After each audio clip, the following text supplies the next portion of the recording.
ask for His leading, more faith in us than ever before. Kasi at the end of the day, yun pa rin ang yun pa rin ang kulang natin eh. Yung pakikiugnay natin sa Diyos. Marami tayong mga dapat na uh, idulog sa Kanya in terms of our life, our lives. Marami tayong mga concerns sa buhay.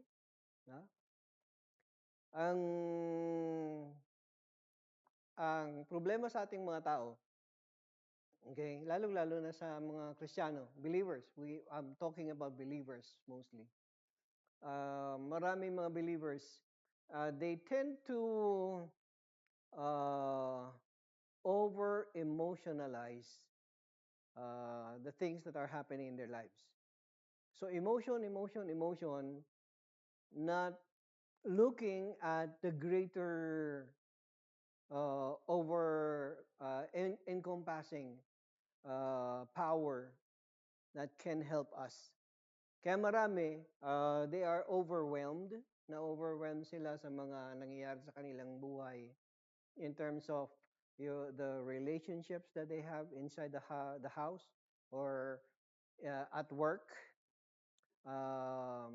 Ang mangyayari niyan, pagka ganun kasi ang mangyayari sa atin, the problem would be we tend to emotionalize everything. Pagka ginagawa nating nagpapa-overcome tayo sa emotion natin, hindi naman sinabi ni Lord na being a Christian, being a believer, stop with your emotion. No, it doesn't work that way. Okay? Hindi naman sinabi ni God yun. Kasi tayo, mga tao, we are emotional people. Okay? We have emotions. But we need to uh, put in check our emotions. Ang problema, maraming mga Kristiyano, maraming mga believers, they overemphasize their emotions to the point of them falling into what? Depression. Okay? So, mahirap yan na mahirap pagka na-overcome tayo or na-overwhelm tayo ng ating mga emotion. Kasi anong susunod diyan? Pagka na-overwhelm tayo ng emotion natin, we tend to forget about God. We tend to forget about the big God that we have who is in charge of everything. So ano nangyayari?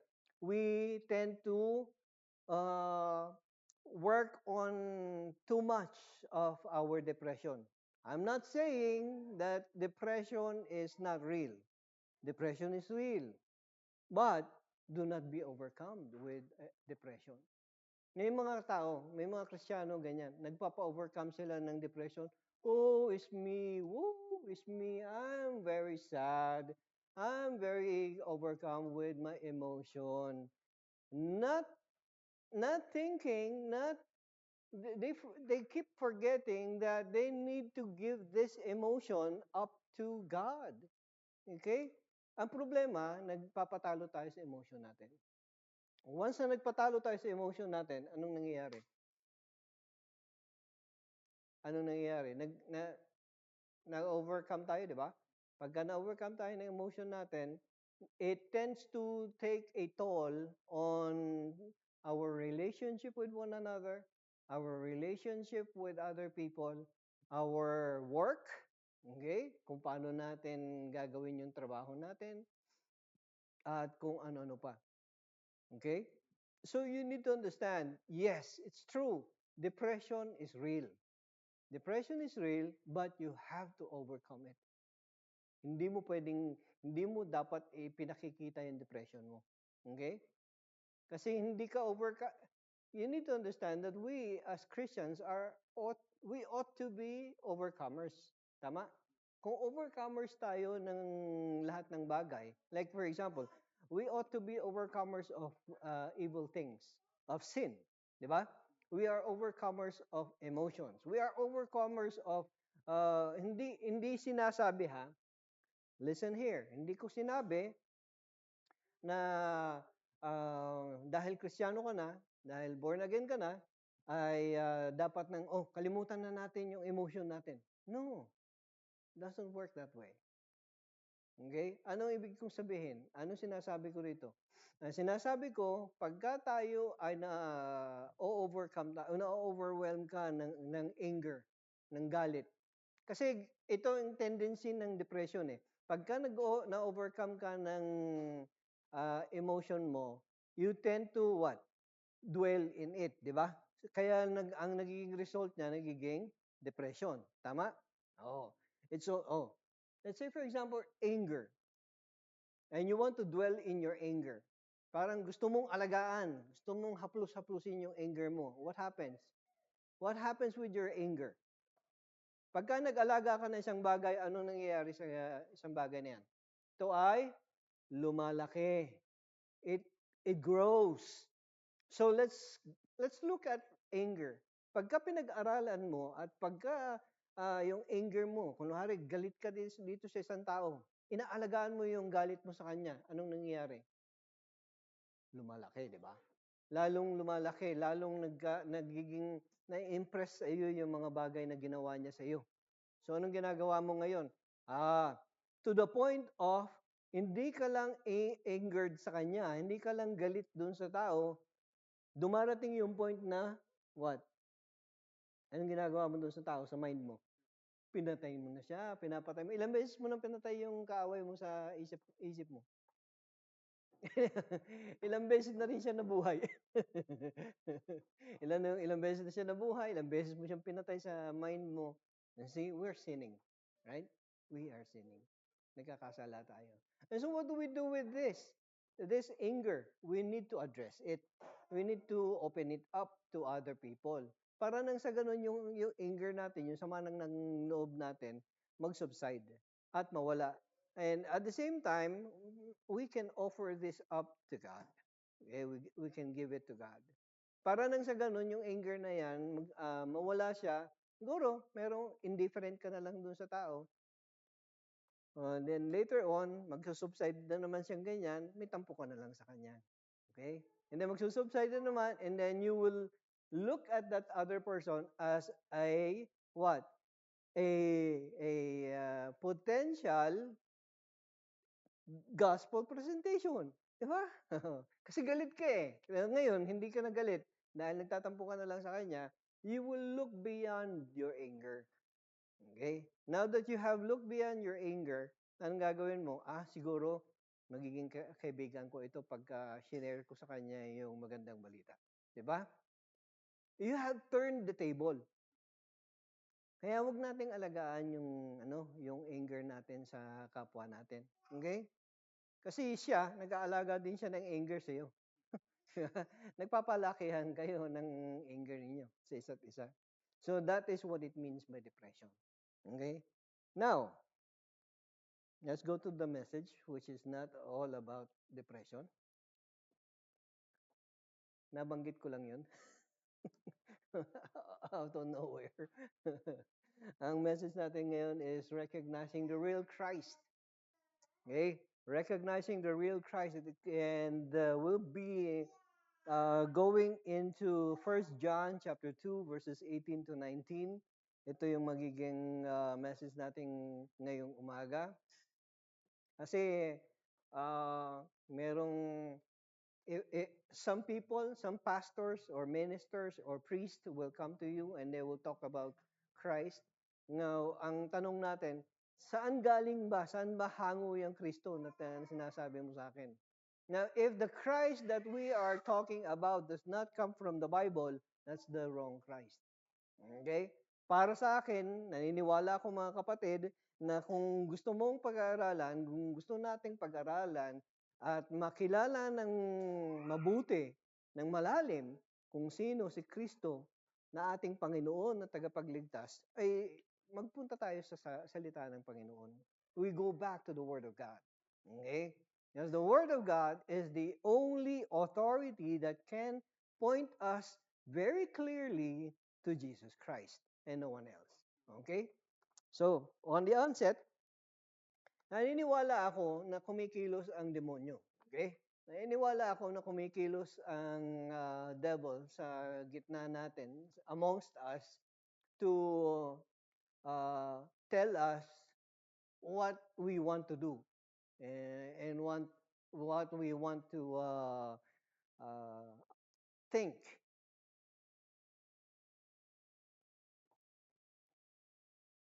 Ang problema, ito yung hindi nakikita ng marami.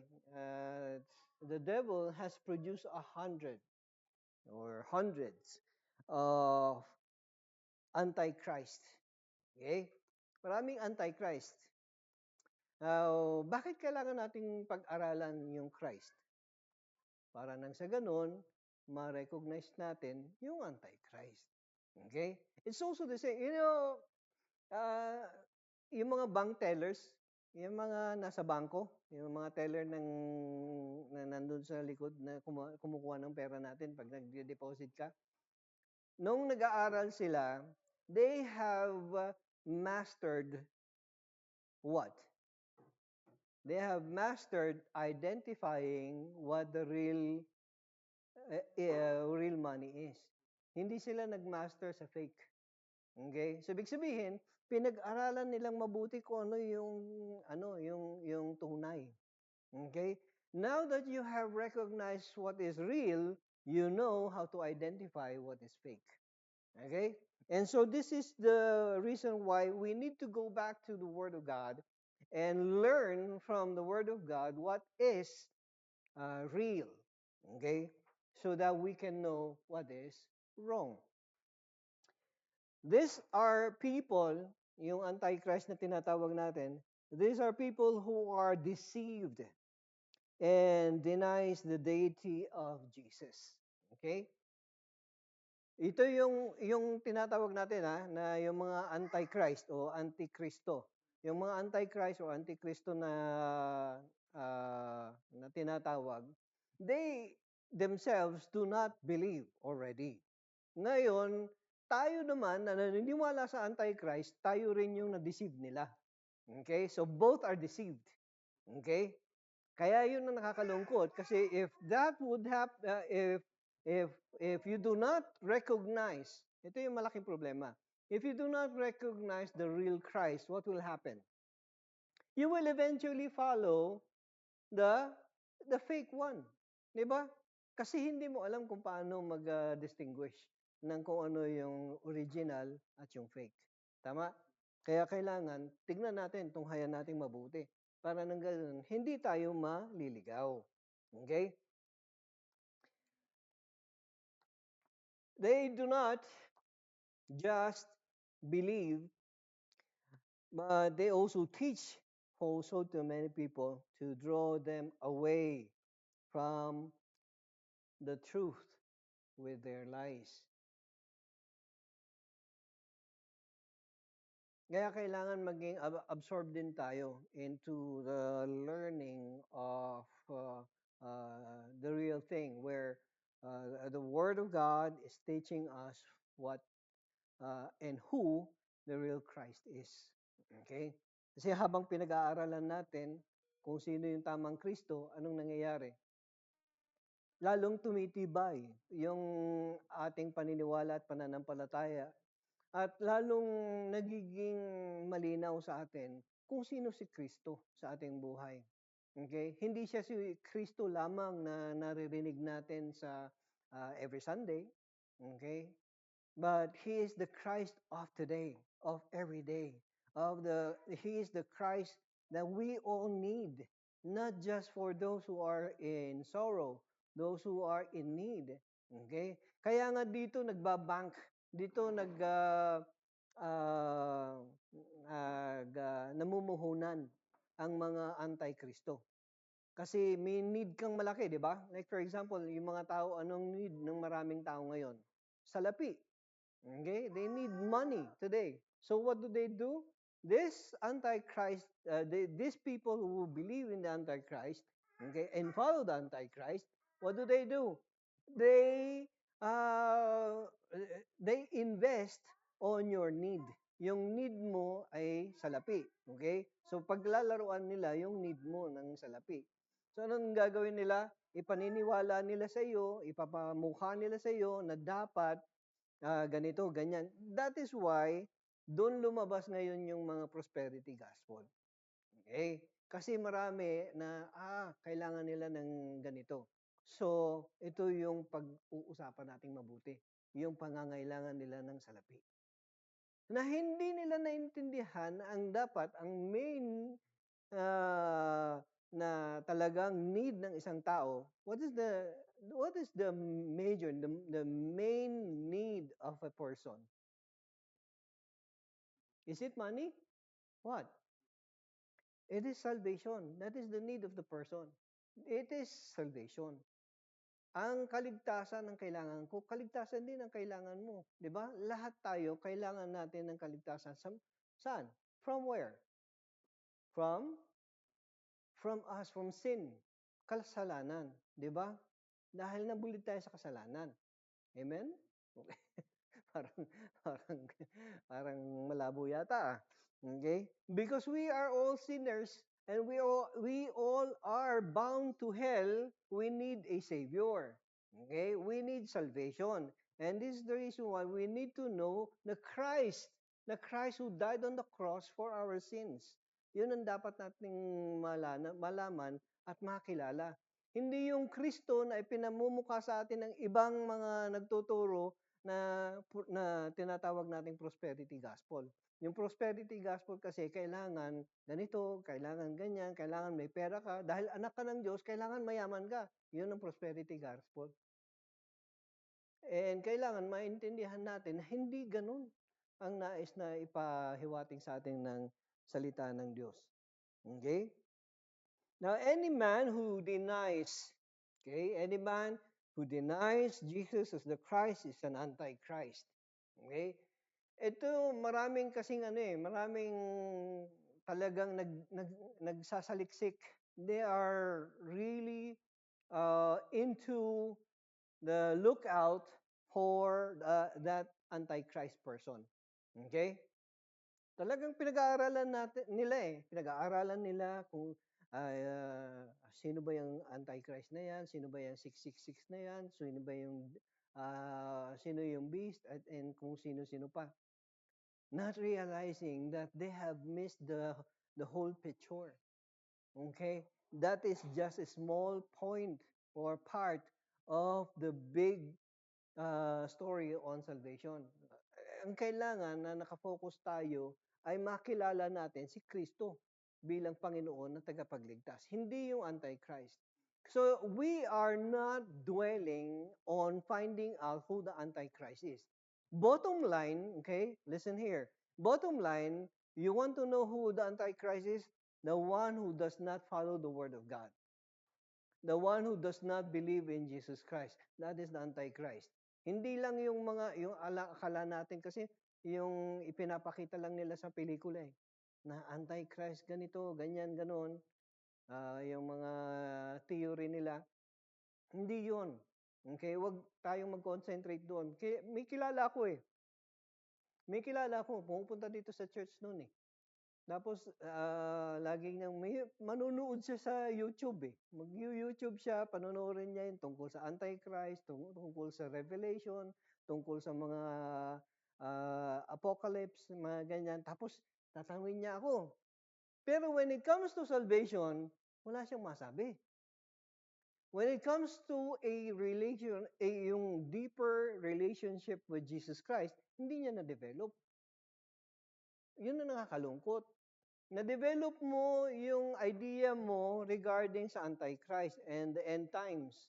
Pero hindi mo na-develop yung relationship mo kay Jesus Christ. Na pagka nangyari, listen here, this is the logic. Pag nangyari, and it will happen, I tell you, it will happen. The end times will happen, the apocalypse will happen, the Antichrist will come, and he will be revealed. The beast will be revealed. All these things will happen. Pero kung ikaw ay walang relationship kay Kristo Jesus, ano mangyayari sa'yo? That is the fear. That is very fearful. Kasi ang bagsak noon, magiging involved ka talaga dun. Okay? Ang problema, wala kang relationship kay Jesus Christ. Pagka wala kang relationship kay Jesus Christ, you will live in fear. You will live in fear. Your life will no longer be in um, under the light. You will be living in fear. Yun ang nakakalungkot. Now, how do we identify an antichrist? Basahin natin yung yung First John. First John chapter 1, 2 verses 18 to 29. Basahin natin. Children, it is the last hour, and just as you heard that Antichrist is coming, and now many Antichrists have appeared. From this we know that it is the last hour. They went out from us, but they were not really of us. For if they had been of us, they would have remained with us. But they went out so that it would be evident that they all are not of us.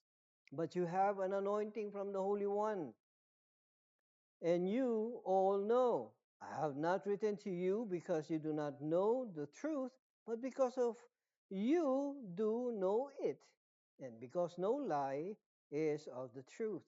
Who is the liar except the one who denies that Jesus is the Christ? This is the Antichrist, the one who denies the Father and the Son. Whoever denies the Son does not have the Father. The one who confesses the Son has the Father also. As for you, see that what you heard from the beginning remains in you.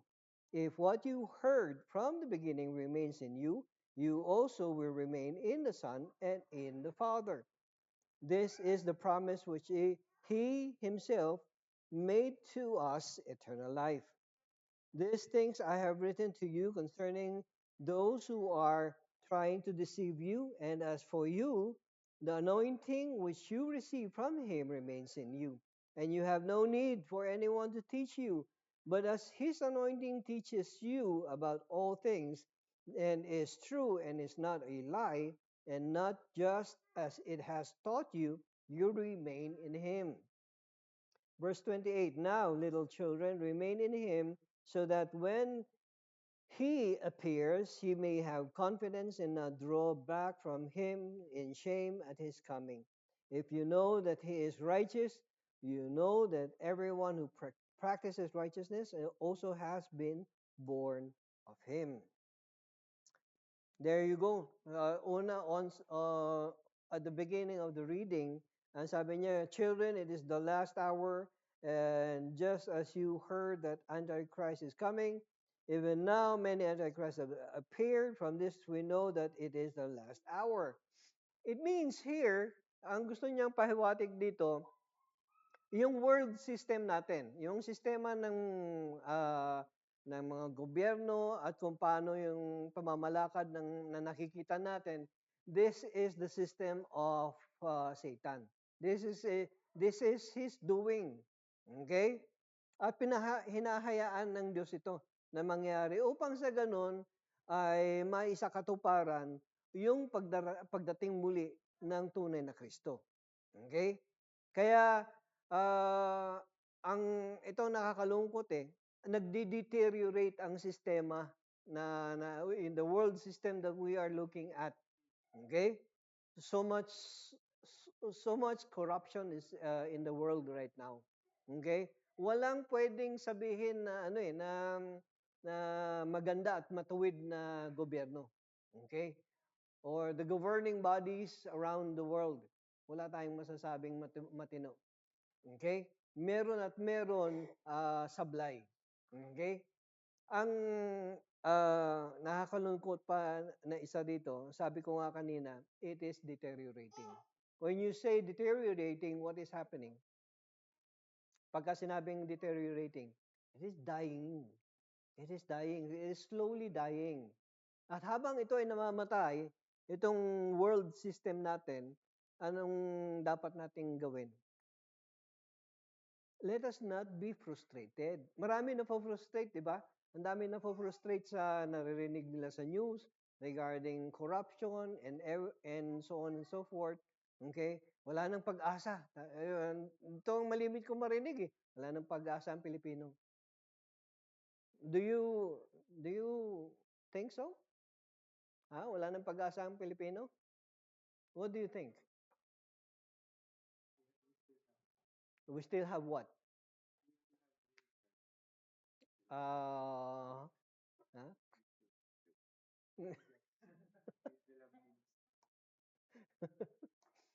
Ayun ang nakakalungkot kasi ang if you look at the situation of the government today, the system that we have right now, it is deteriorating.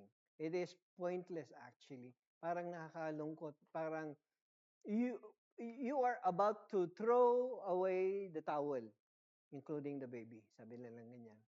Pero uh, we as Christians, we as believers, it is up to us right now to lift up, to encourage people around us. Paano natin encourage yung mga tao sa paligid natin?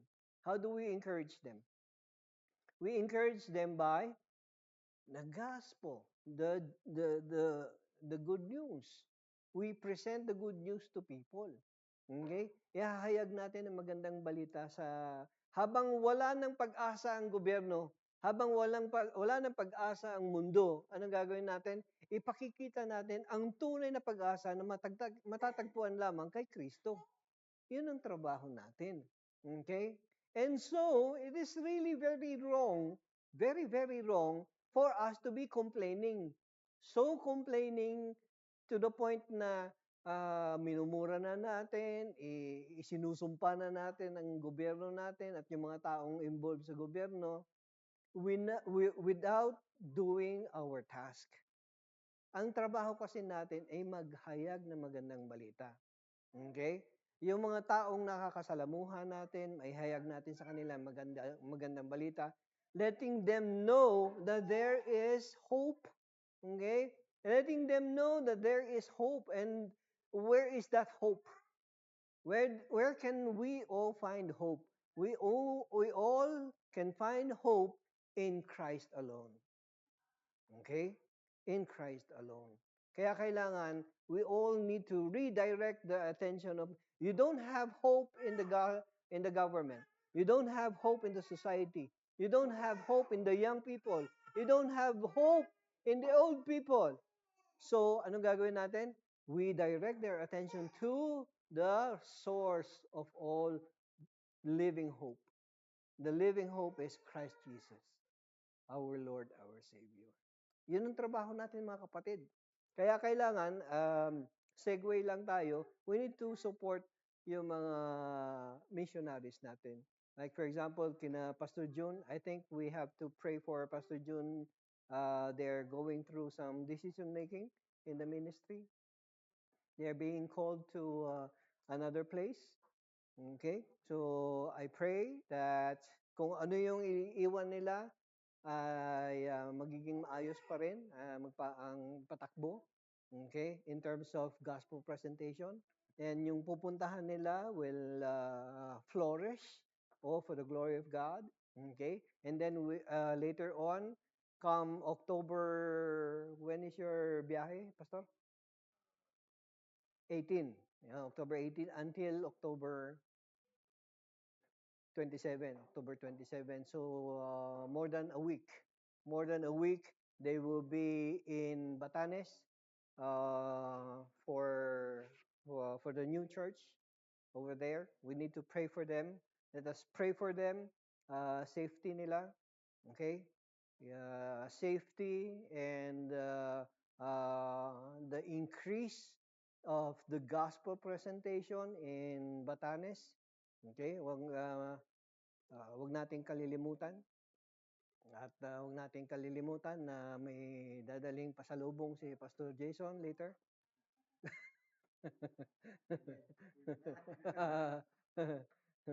uh, and just recently, di ba, tinamaan ng malaking bagyo ang Batanes.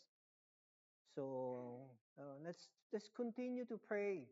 Let us continue to pray not only for our needs, but the presentation of the gospel. Pag-pray natin yung presentation ng gospel. Okay? So there, how do we identify the Antichrist? This is the Antichrist. Antichrist is does not believe in Jesus Christ. Ito yung Antichrist. Antichrist does not believe in Jesus Christ.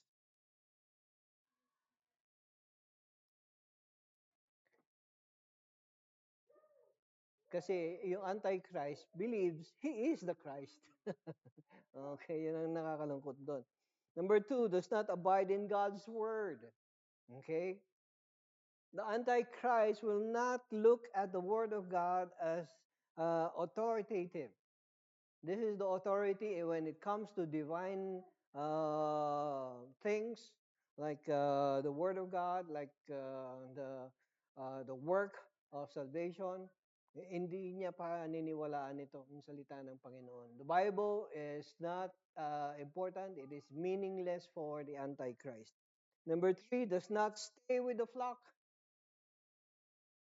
Now, please, mga kapatid, huwag naman natin sabihin, yung mga absent ngayon, they are the Antichrist. No, hindi ganoon. May sakit lang siguro, walang pera, hindi makapunta rito. Let's pray for them. They have a lot of 101 ways, 101 reasons not to be in this place. Okay, pag-pray natin sila. May mga talagang dumaraan sa sakit, may karamdaman. Let's pray for them. Yung mga iba, may mga needs din sila, katulad din natin. Pare-pareho tayo may mga needs, di ba? So let's pray for them. So, wag tayong agad-agad mag-conclude na antichrist kaagad. That's wrong. Number four, does not honor God's commands. Well, eventually, if you do not know the Word of God, you will not know the commands of God. Di ba? And you will not honor it. Kahit man banggitin pa sa'yo, kahit nasabihin pa sa'yo yung command ni God, hindi mo pakikinggan dahil you do not believe in the Word of God. And the fifth one, does not believe in the truth. The Antichrist does not believe in the truth.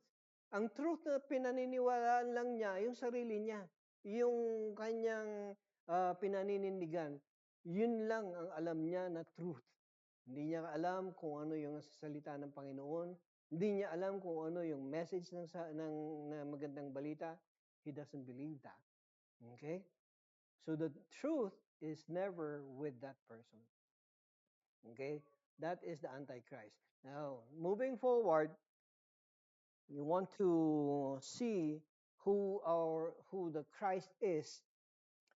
We who are called, tayo, ikaw, ako, we who are called to the faith must guard our hearts and one another from falsehood brought by this Antichrist.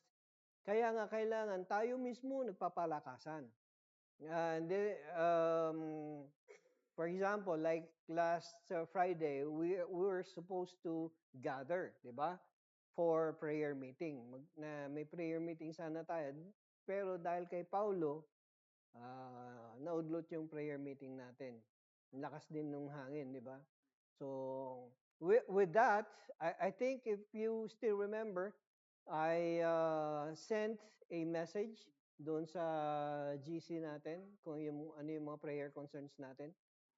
Kahit hindi tayo nagmi-meet together for prayer, pagka member ka doon sa GC natin, you are part of the GC sa church natin, and you read something like, for example, a prayer concern, let's pray. Okay? You stop whatever you're doing and then pray, offer up a short prayer. Pray for that concern, particular concern. Kailangan nating manalangin. Amen? Kailangan nating manalangin. Hindi lang para sa mga needs natin, kundi para rin sa bawat isa. Amen? God will allow them access into our fellowship. God will allow the Antichrist access in our fellowship and have the believers believe they are one with the flock of Jesus Christ. Okay? Merong ganyan eh. May infiltration na nangyayari. They will infiltrate, they will come inside, they will look like believers, they will look like they are true followers of Jesus Christ. Okay? Pero sino makakaalam nun? Now, please, mga kapatid, wag naman tayong porke may sinabi ko ito, titignan na natin yung mga member ng church. Sabihin natin, sino kaya antichrist dito? Parang pinag-aaralan mo ngayon. Antichrist ito. Hindi, wag natin. That is very wrong. Okay?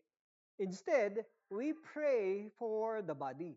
Okay? We pray for the body of Christ that we ought to know the truth. Okay? Kasi yung truth na galing sa salita ng Panginoon, this will bind us together.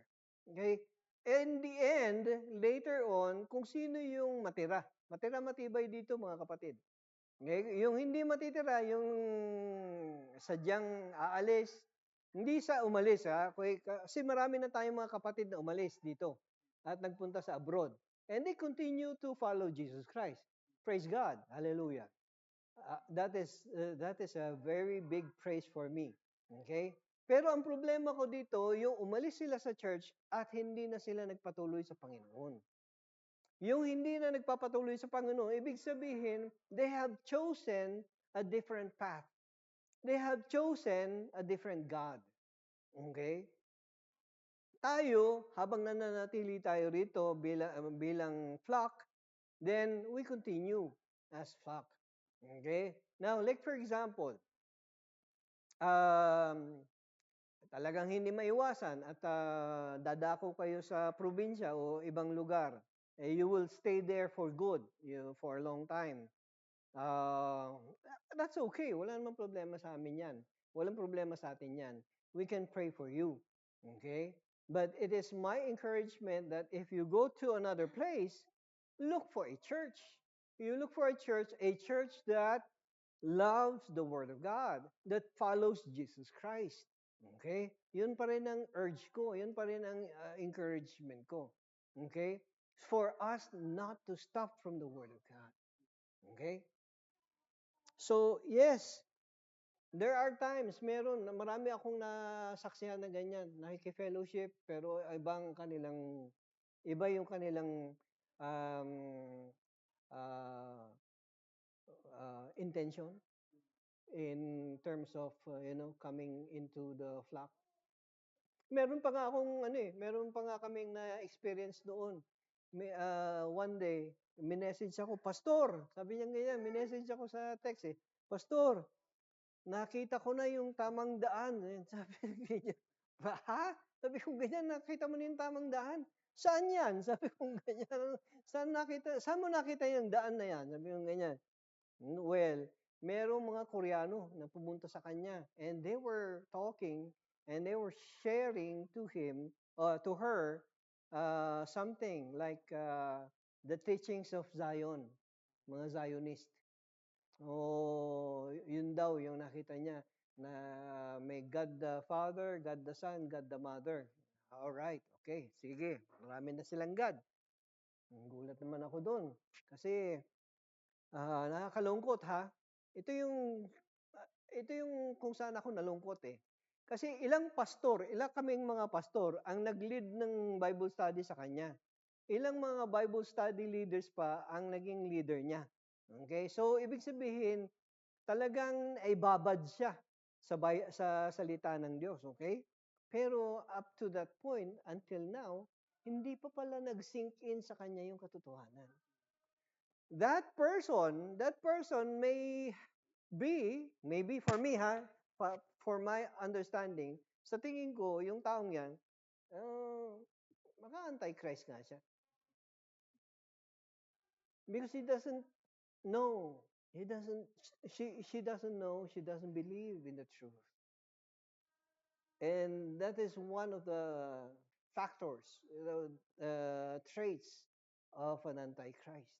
They do not believe in the real Jesus Christ.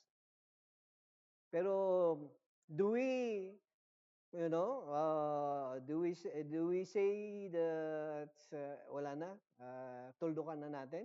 No, we continue to share the gospel. Baka later on, at the last moment, di ba?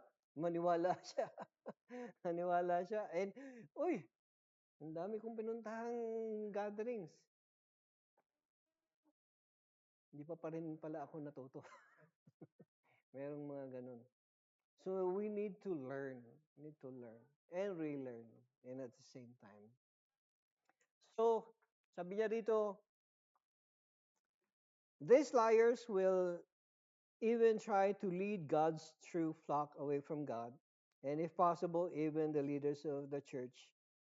Di ba sabi niya sa Matthew chapter 24, verse 24, for false Christ and false prophets will arise and will provide great signs and wonders so as to mislead, if possible, even the elect. If possible, sabi niya ganyan ha. Kaya nga merong nakabasa nito, tignan mo pa, kahit na yung mga pastor, well, if possible, even the elect. Ibig sabihin, if you are an elect of God, okay? If you are a true believer of Jesus Christ, if God has elected you, no one can snatch you away from the hand of God. Tama? Okay. So, if possible. So, ibig sabihin, the Antichrist, those who do not believe in Jesus Christ, those who do not believe in God, they will use their power. They will use their power to sway everyone to away from God. Yun ang gagawin ng Antichrist. Gagawin niyang lahat ng bagay para mahila ka palayo mula sa katotohanan ng Diyos. Yun ang nakakalungkot doon. Kasi yun ang tawag doon pagsasala, sasalain na. Sasalain na and many will fall away. Many will fall away. And you need to understand, this is very joyful, the falling away. Yes. Bakit pastor naman, ikaw naman, falling away, joyful pa? Yes, it's true. You know why? Because in the end, the falling away is the falling away of those who are false.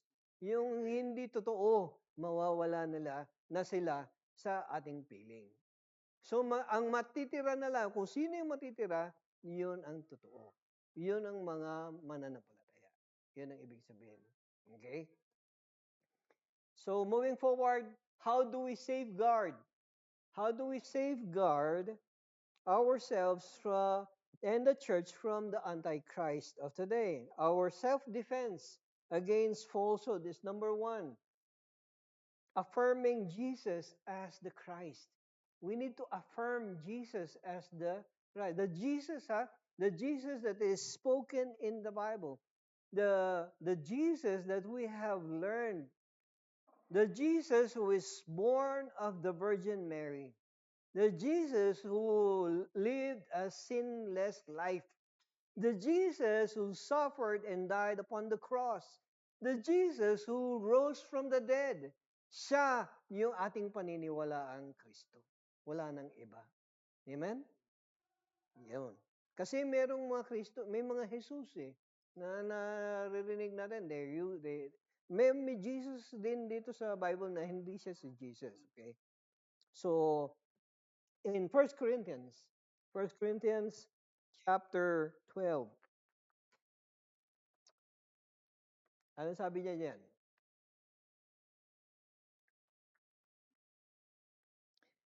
Sabi ni Apostol Pablo, you know that when you were pagans, you were led astray to the mute idols, however you were led. Therefore, I make known to you that no one speaking by the Spirit of God says Jesus is accursed, and no one can say Jesus is Lord except by the Holy Spirit. Here is the working of the Holy Spirit in the heart of a true believer. Okay? Nag-a-affirm siya. While the Holy Spirit is working in you, the Holy Spirit will affirm Jesus Christ. in you. In John chapter 5, verse 23, so that all will honor the Son just as they honor the Father. The one who does not honor the Son does not honor the Father who sent him. Yeah, so there is a correlation with how we honor God the Father, God the Son, God the Holy Spirit. Okay? So walang contradiction doon. Hindi natin kinokontra yung yung kung ano yung ginawa ng Diyos Ama, hindi natin kinokontra kung ano yung ginawa ng Diyos Anak. The work of God himself in us is united and it is only one. Okay? So yun yung affirmation natin. We need to affirm Jesus as our Christ. Okay, the Messiah, the Messiah. Second, abiding in the Word of God. Ano yung ibig sabihin ng abiding in the Word of God? Pagka sinabing abiding in the Word of God, abide meaning you stay in the Word of God. You linger in the Word of God. You take your home. You make you make the Word of God your home. Kaya nga sabi niya abide, di ba? Abide means you take refuge, yung doon ka natitira. Ibig sabihin. Pagka tumira ka, ibig sabihin, naninirahan ka sa isang bahay, naniniwala ka na bahay mo. Di ba? Naniniwala ka doon sa mga gamit doon and so on. So, you abide. Yun ang ibig sabihin ng abide. Okay? Dahil kung hindi ka na naniniwala, okay? Hindi ka na naniniwala na mahal ka ng mga parents mo, hindi ka na pinakakain ng parents mo, pinalalayas ka na actually ng mga parents mo kasi pabigat ka, saka ka lang nagkakaroon ng silbi pagka may bagyo. Dahil pabigat ka nga, di ba? Lalagyan ka nila sa may bubong. Okay? So, ibig sabihin, you don't need to abide anymore, di ba?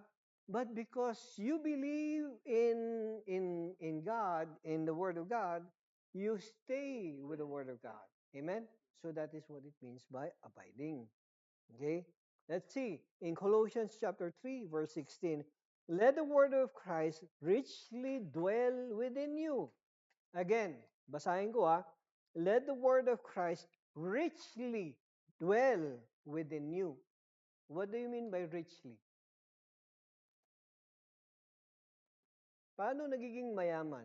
Di ba nagsisikap? Oo. Kaya magyayaman yan, maglalago yan kung magsisikap. Kaya nga sabi niya, let the word of Christ richly dwell in you. Pagyamanin mo ito sa pag-aaruga mo. Paano mo pag-aarugahin ang salita ng Diyos sa iyo? By dwelling in the Word of God. You dwell in the Word of God. With all wisdom, teaching and admonishing one another with psalms, hymns, and spiritual songs, singing with thankfulness in your hearts to God. In John 14, verse 23, ano sabi niya Jesus answered, said to him, if anyone loves me, he will follow my word. You see there?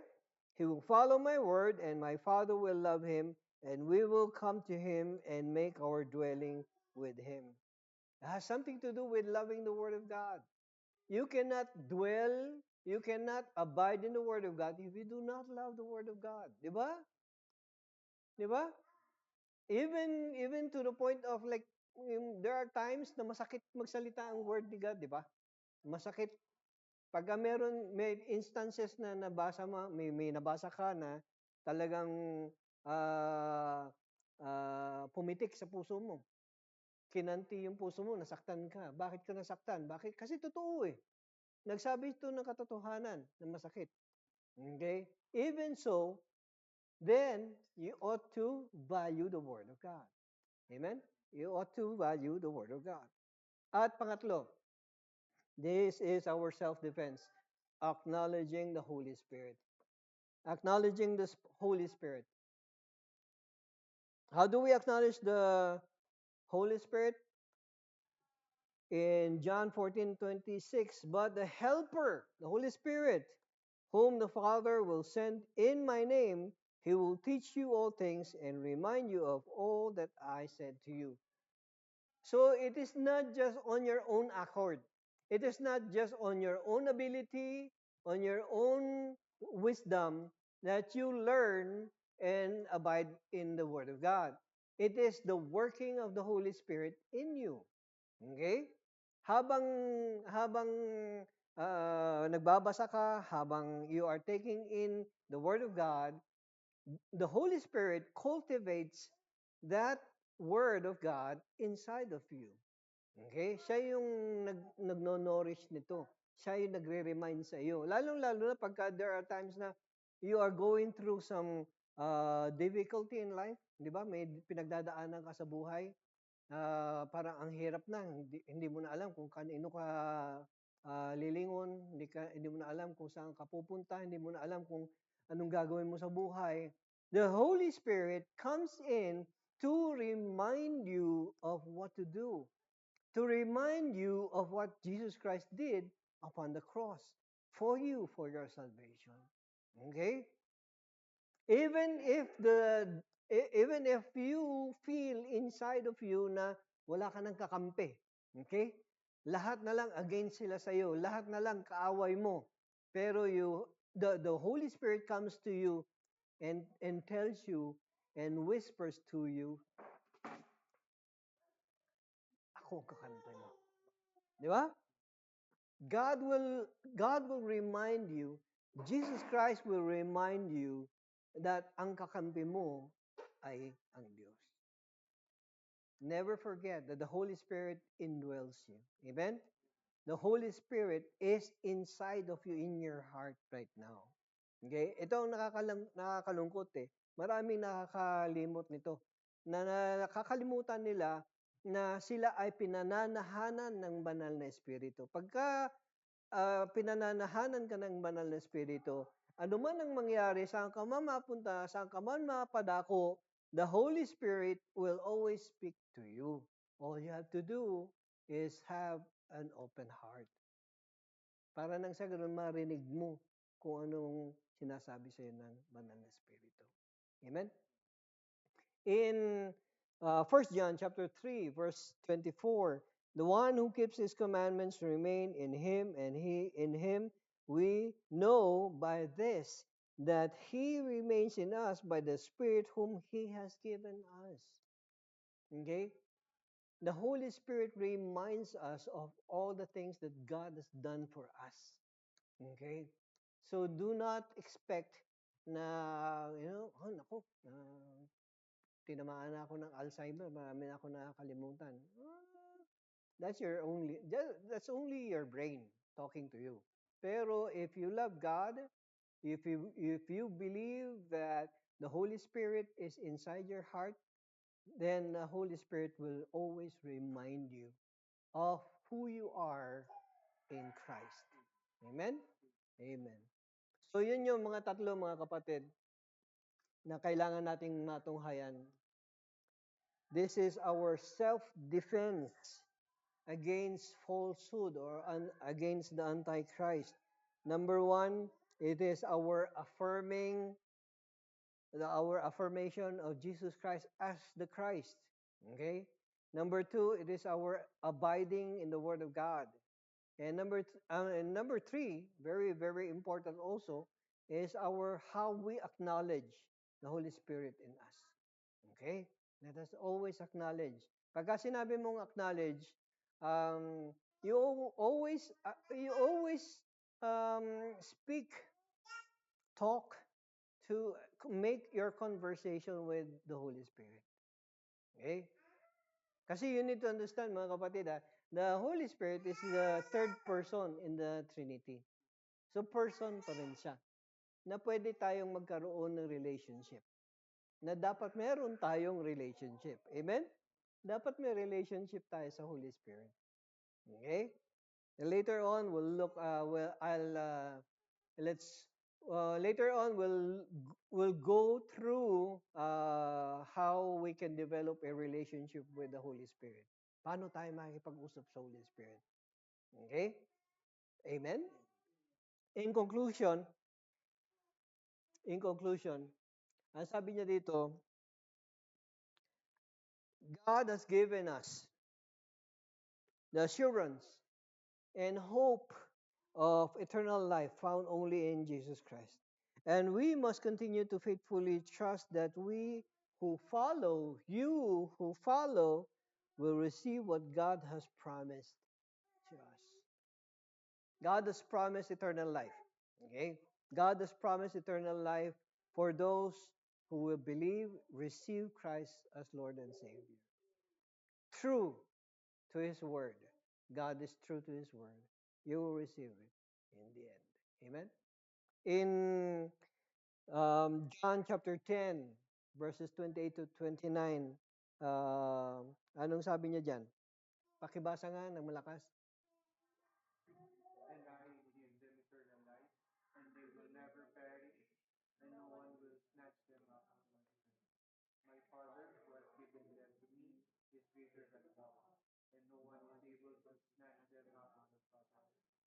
Amen.